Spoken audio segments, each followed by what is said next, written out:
അപ്പോൾ ഇന്നത്തെ വൈകുന്നേരം ഇരവികുളം നാഷണൽ പാർക്കിലാക്കിയാലോ? ഒട്ടും വൈകിച്ചില്ല, നേരെ ടിക്കറ്റ് കൗണ്ടറിലേക്ക് പോയി അങ്ങനെ ടിക്കറ്റ് എടുത്തു. ടിക്കറ്റ് കണ്ടപ്പോഴാണ് ഞെട്ടിയത്. ഒരാൾക്ക് 200 രൂപ.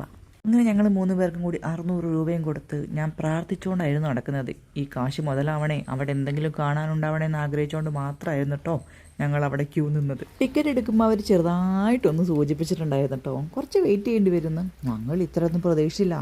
ഞങ്ങൾ വെയിറ്റ് ചെയ്തത് 2 മണിക്കൂറാണ്. 2 മണിക്കൂർ. അതിന് കാരണമുണ്ട്. ഓരോ അരമണിക്കൂർ കൂടുമ്പോൾ 3-4 ബസ് വരും. ആ ബസ്സിൽ 10-15 ആൾ വെച്ച് കയറും.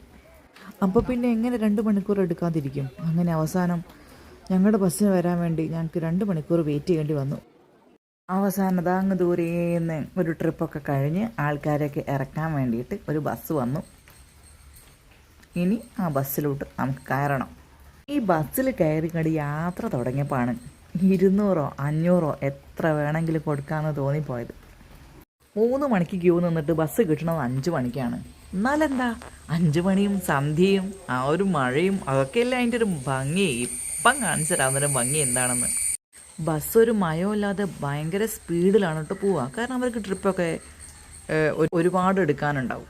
ദൂരെ അങ്ങ് നോക്കിക്കഴിഞ്ഞാൽ ചെറിയൊരു വാട്ടർഫാൾ കാണാം. കണ്ട, അതൊക്കെ നമുക്ക് മാക്സിമം ഇതിലിങ്ങനെ സ്പീഡ് പോകുമ്പോൾ കവർ ചെയ്യാനൊന്നും പറ്റില്ല. മാക്സിമം ഞാനെല്ലാം കവർ ചെയ്തിട്ടുണ്ട്. പക്ഷേ ഹൈറ്റ്സിലോട്ട് എത്തുമ്പോണ്ടല്ലോ ഒരു തണുപ്പുണ്ട്. ബസ്സിൻ്റെ അകത്തോട്ട് ഇങ്ങനെ കാറ്റട്ടിച്ച് കയറും. അങ്ങനെ അവസാനം ഞങ്ങൾ നിലത്ത് കാല് ചവിട്ടി ഏറ്റവും മേലെ ഇറങ്ങി കേട്ടോ. അവിടെ 2 കോഫി ഷോപ്പുണ്ട്. നമുക്ക് വേണമെങ്കിൽ ചായയൊക്കെ കുടിച്ചിട്ട് വേണമെങ്കിൽ പാർക്കിലോട്ട് കാണാൻ പോകാം. അങ്ങനെ ഇരവികുളം നാഷണൽ പാർക്കിലൂടെ ഞാനിതാ ഇങ്ങനെ ഉലാത്തുകയാണ്. ഇവിടുത്തെ മെയിൻ അട്രാക്ഷൻ വരയാടാണ് കേട്ടോ. വരയാടനെ കണ്ടാൽ ഭാഗ്യം എന്നാണ് എല്ലാവരും പറയുന്നത്.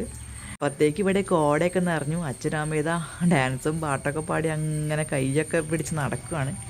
പല സ്റ്റേറ്റിൽ നിന്നുള്ള ആൾക്കാരും ഉണ്ടായിരുന്നു കേട്ടോ. ഒരുപാട് തിരക്കും ബഹളവും ഒക്കെ ഉണ്ടായിരുന്നു. 6 മണി കഴിഞ്ഞാൽ പിന്നെ ആരെയും ഇങ്ങോട്ടേക്ക് അലൗഡല്ല. സോ സെക്യൂരിറ്റി ഉണ്ടായിരുന്നു. അങ്ങനെ അവസാനം ഞങ്ങൾക്കും ബസ്സിന് വേണ്ടി വെയിറ്റ് ചെയ്തപ്പോൾ ഒരു വരയാടനെ കാണാൻ പറ്റി. അങ്ങനെ ബൈ ബൈ ഇരവികുളം. ഞാൻ ഉറപ്പായിട്ടും പിന്നെയും വരും.